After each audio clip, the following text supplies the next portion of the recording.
Hi, everyone. I'm Pip from Seymour Digital Media. You're listening to Know How Marketing Lab podcast. This podcast brings together different experts in marketing from our Facebook group, Cyberpunk Geeks Marketing Mixer. Each week we get on here and we talk about something search marketing like Google Ads or SEO, social media marketing from Facebook to TikTok, or website marketing. If you're a marketer or aspiring marketer, a business owner or entrepreneur, this podcast is for you. We're going to share the best SEO, search, social, and website strategies. We share tips and hacks, Google Ads strategies, what's going on in the current market. Each week we discuss something exciting and awesome in marketing. Cyberpunk Geeks Marketing Mixer. If you are joining us today, we are talking about website health and SEO. I'm Pip, Seymour Digital Media, and this is Greg with Original 72 Creative. And our powers combined, we discuss digital marketing. Now, Greg. Yes. We were talking this week about how you log into your website and there's like WordPress and they give you like a health score and that stresses some clients out. And then we were talking about kind of some of the things they're telling you to do. And I was confused. I was like, why is my health score related to the inactive themes? And so can you talk about the health score and what we're seeing when we log into our website? Yeah, so basically, and some people might not even have seen it because it is sort of down within the tools menu, sub-menu kind of thing. But when you first log into your website, there's the main dashboard. And if you look at the main dashboard, which I never do because I find the dashboard pretty useless myself, but there is a card on the dashboard and it says site health. And there's like, it says things like should be improved or like you have things that need to be taken care of kind of a thing. And if you click it, it will take you to that site health section where it'll give you critical issues, recommendations, things like that. And I find most people that use WordPress are not like me or maybe yourself who sort of know WordPress and know what we're looking at. They're just the users or the owners of the site who we've built it for and see these messages and get all freaked out like, oh my God, I have critical issues on my site. What are they? And then they contact you like, what's going on? So there is this section called site health, and it does give you these things. But most of the time, as I had mentioned pre-show, it flags things like there are plugins that are installed but not activated. There are other themes that are installed but not active. And while there could be potential issues with the plugins, they're really not critical issues, which is where I find it scares people, right? And they can't go away. I typically don't have plugins installed and not activated. I like to keep that clean. But sometimes there might be a case where you want to use a plugin at certain points, but for speed sake, you deactivate it when you're not using it. But you don't want to delete it and reinstall it the next time you want to do it, so you just leave it there. I don't find that super bad to have.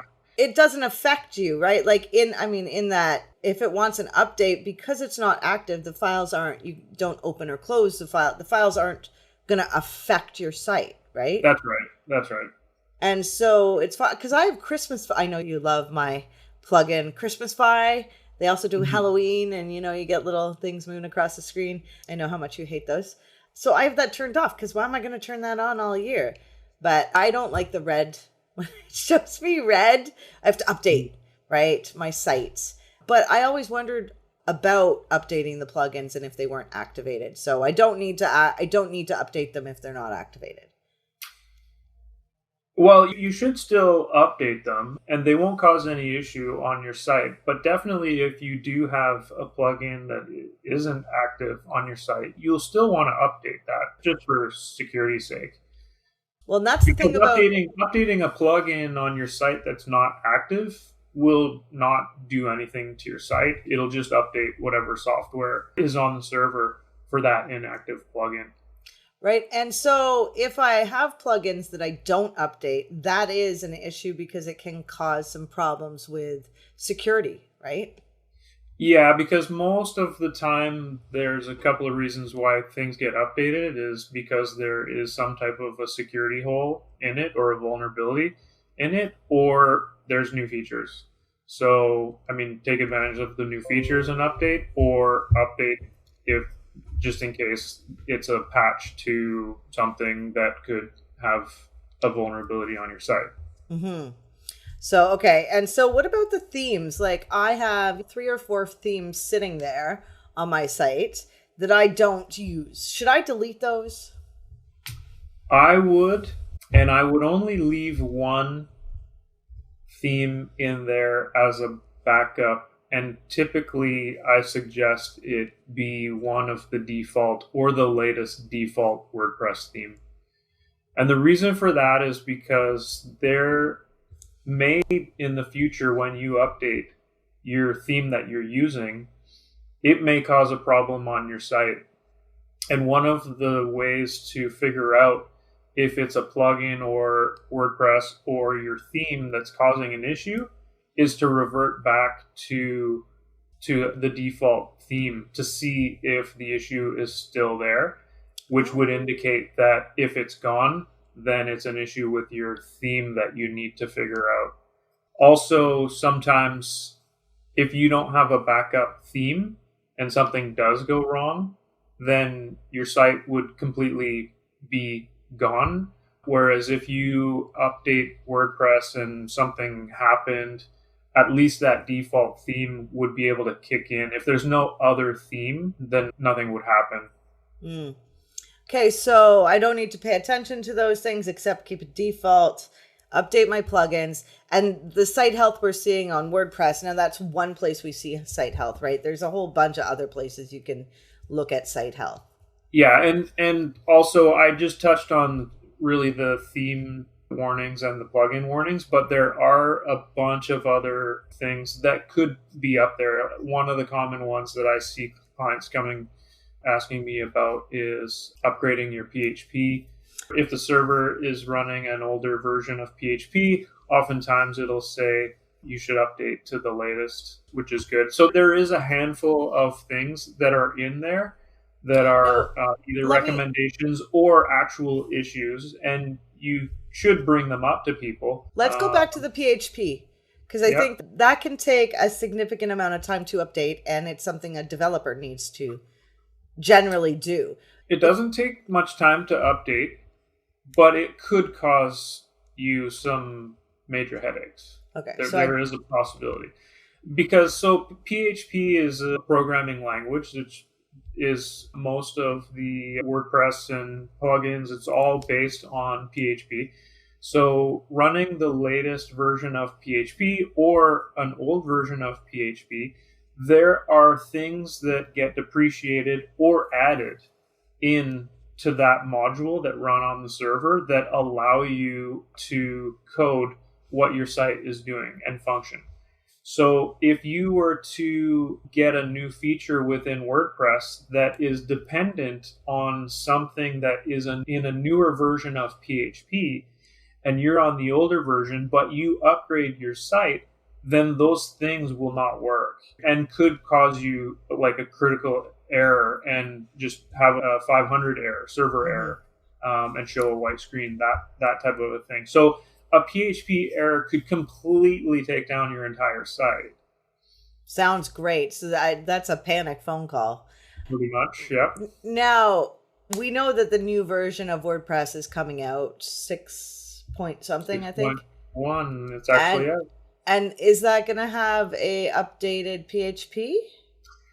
Everything for 6.1, I believe, there's no indication that this new version you need to actually upgrade PHP to a certain level. There is always a minimum set of what PHP version you need to run WordPress.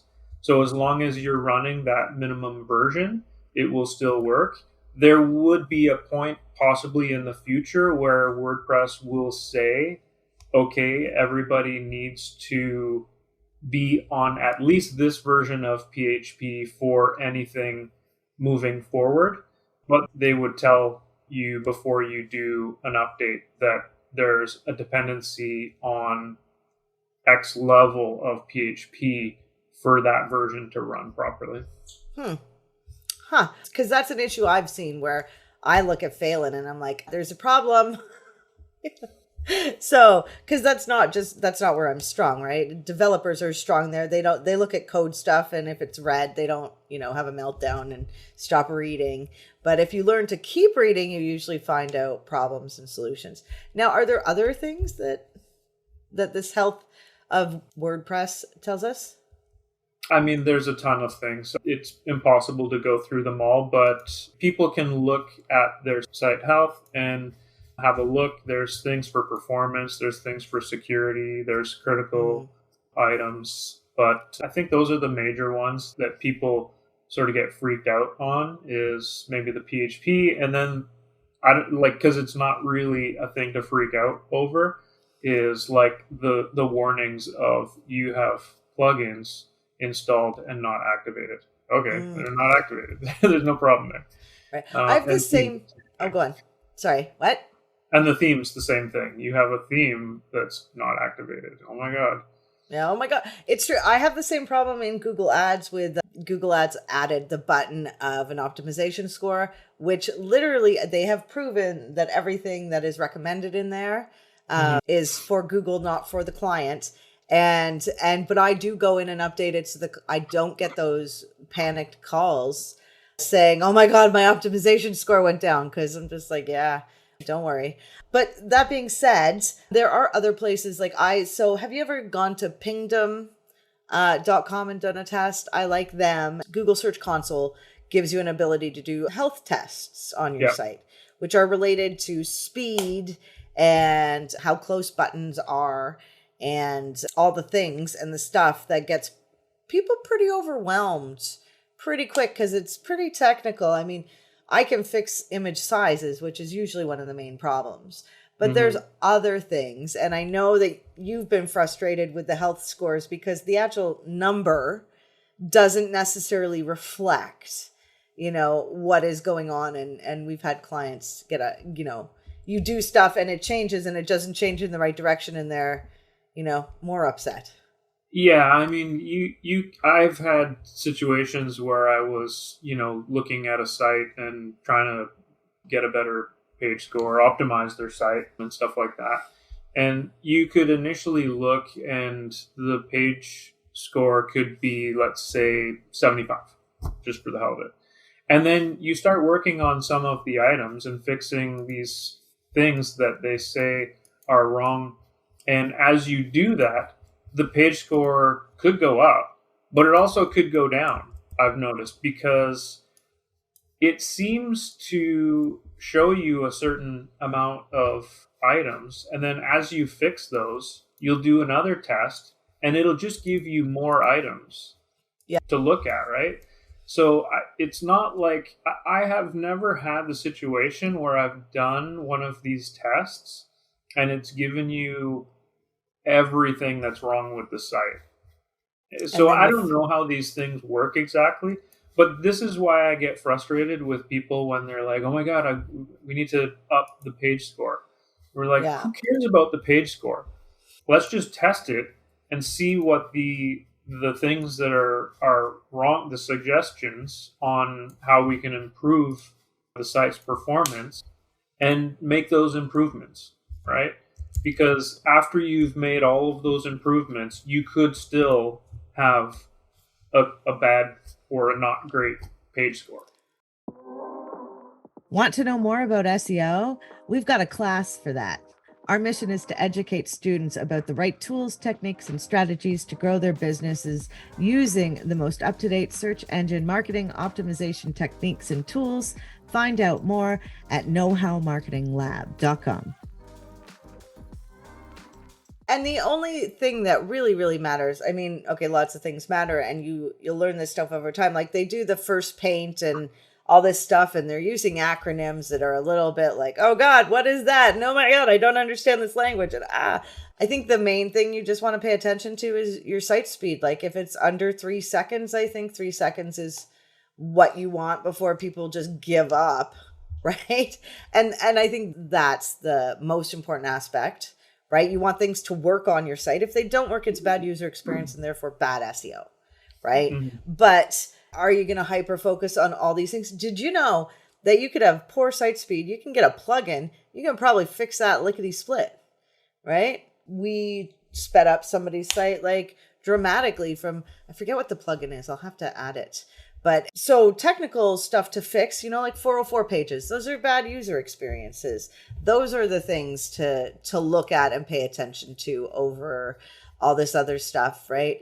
Yeah, image sizes are a quick win, Yeah, image sizes, because images are like, everybody uses images on their site, right? If you can optimize your images as best possible, it will be a big win to your overall speed of loading the site. It's a huge factor for that because the weight of what is being loaded is going to be most critical to how quickly your site loads. And this is a good example of how you could have a fast loading site or a slow loading site, but have a good or bad page speed score. Because if you optimize all your images and your site loads quick, you might still have a bad page score because there's so many other things that are wrong with your site, right? But it loads fast because everything's optimized to be as small as it can. But there could be like a ton of other issues that are not as critical to the load speed, but still have impacts on your SEO. Yeah, because it's all about user experience in the end, right? Like, who likes landing on a 404 page? Who likes a slow site? Or when they click a button? There's some pretty creative 404 pages. There are some great 404 pages that make you smile. We have a list, actually, of ones we've collected that are so good. I think the Ninjas, they're in Britain, they have a wicked 404 page. Like, because if you optimize your 404 page, I mean, it's brilliant. Right? So you can make somebody laugh. The best place, I think, to look for issues is Google Search Console. It's free. It's from Google. They tell you when you have 404 pages because you do something stupid on your site. Not like I've done that. I have a bunch of 404 pages right now. But so if I was looking to make some easy wins, there's plugins. WordFence, I think, is the one we used for speeding up the site, but there's lazy loading too. Can you talk about that? Yeah, lazy loading is basically the loading of images that are below the fold once you've scrolled to them. So if you have a really long page and there's images all the way down the page, the images that are below what you can see don't get loaded automatically. They only get loaded as you start to scroll down. So that's something that's native in WordPress now, but also a lot of plugins, optimization plugins, there are flags to be able to turn that on and off as well. I would say for search engine optimization purposes with your website, there's a couple of really critical things I think would be the biggest impact to your SEO. Would be make sure there's no broken links on your site, no broken images.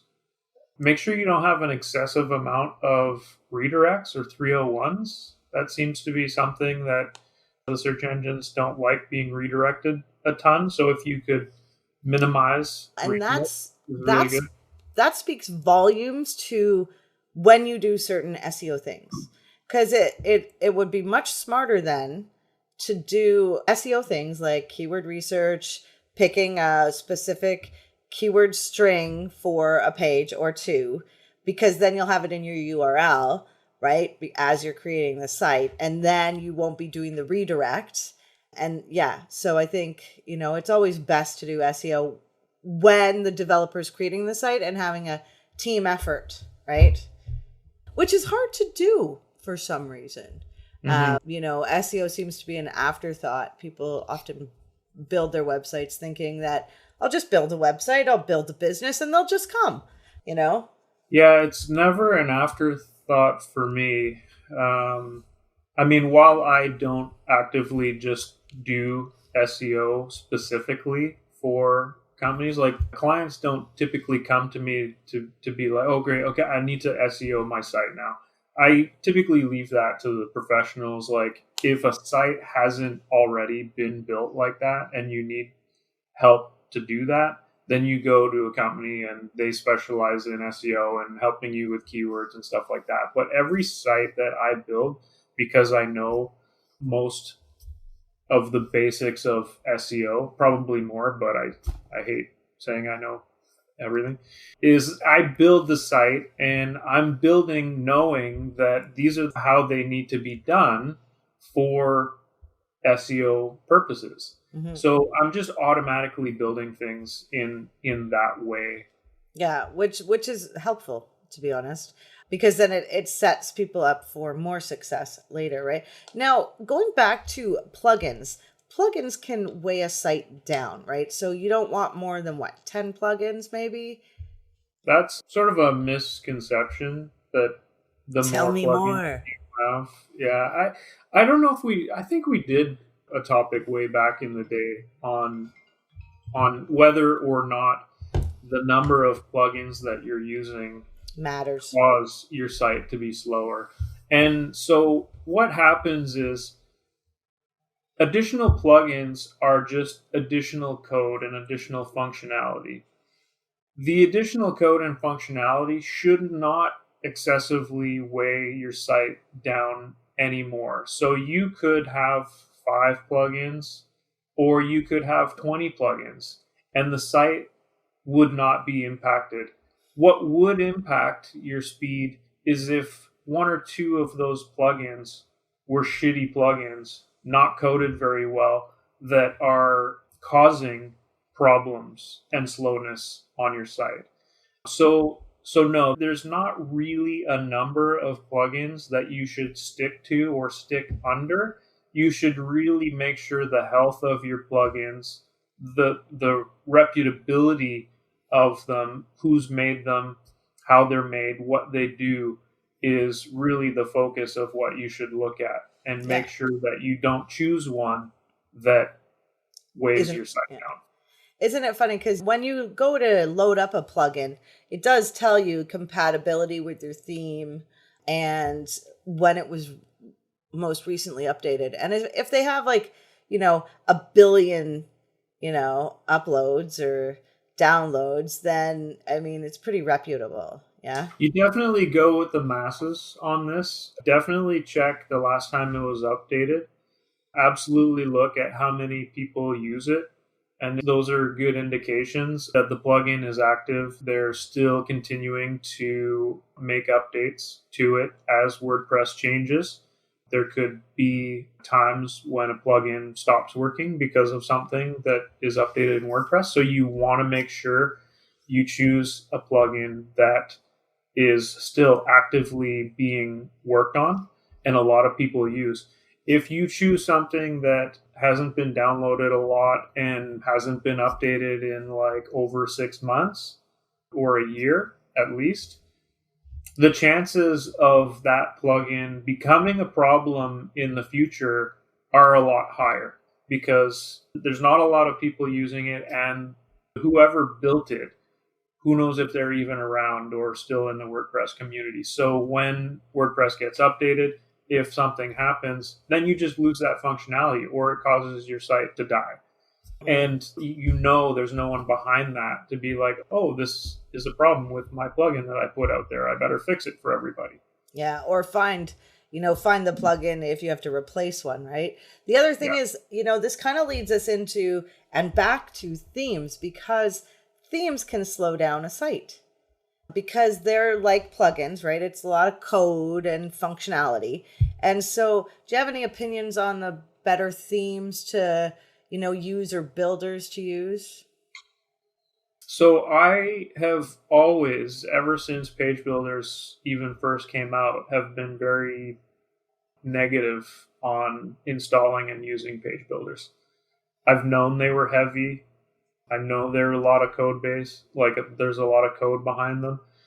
People just get so jazzed about, oh my God, this is what I can do, and I can do that. And then you're like, okay, And that's that's a fine. drag and drop, right? So you're talking like Divi or Elementor. Yeah, those. And so I would highly recommend everybody who is selecting a new theme, don't choose a theme that needs Elementor or Beaver Builder or Divi Or the or Muffin any of Builder. these. I love the names. Muffin Builder, Beaver Builder. Like, Never heard of Muffin Builder. Muffin Builder. I know, it's so funny. Maybe I just thought it was a joke and never. Right? Well, the Beaver Builder is kind of funny too. But there are a lot of themes out these days that work really well with block plugins. So they're basically highly customizable themes where you can change fonts, colors, headers and footer layouts, and things like that. And then the page content is typically just done with the native Gutenberg block builder. And then you can extend the block builder functionality by using a plugin that give you access to additional blocks.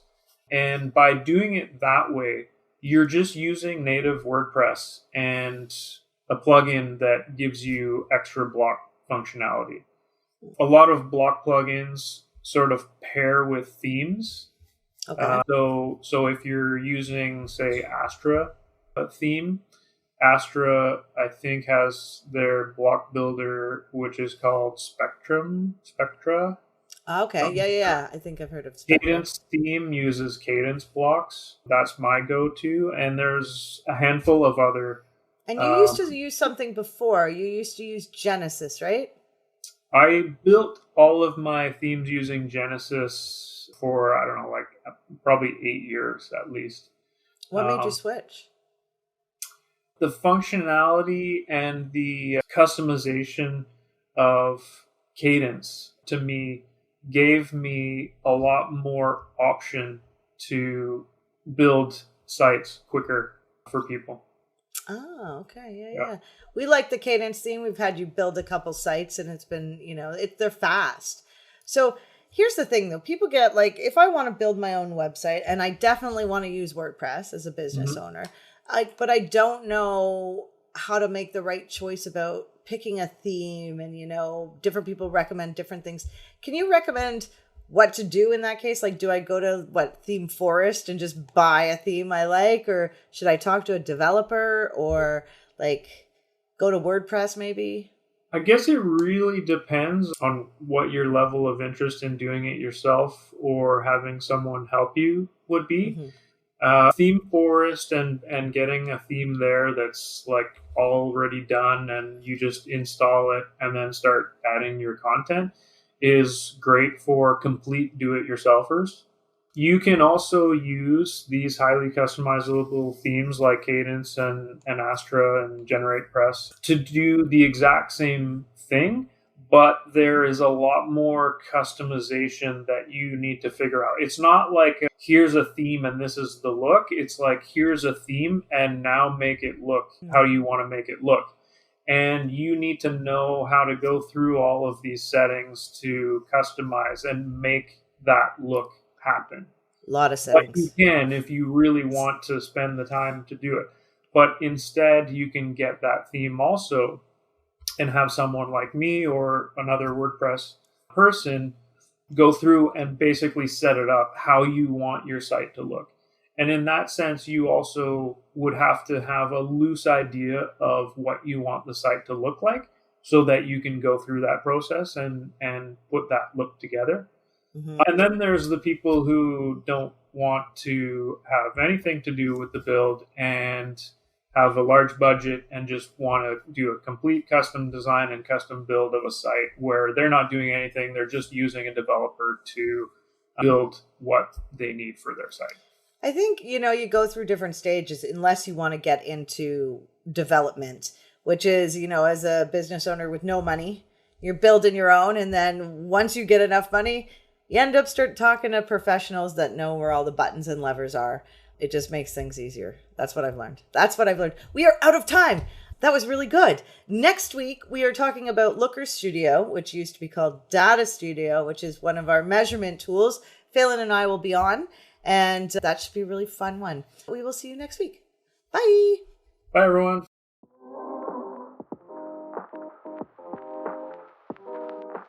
The conversation never stops in our Facebook group, Cyberpunk Geeks. Join us at facebook.com/groups/cyberpunk geeks to ask your questions, meet new friends, and learn even more about search, social, and websites.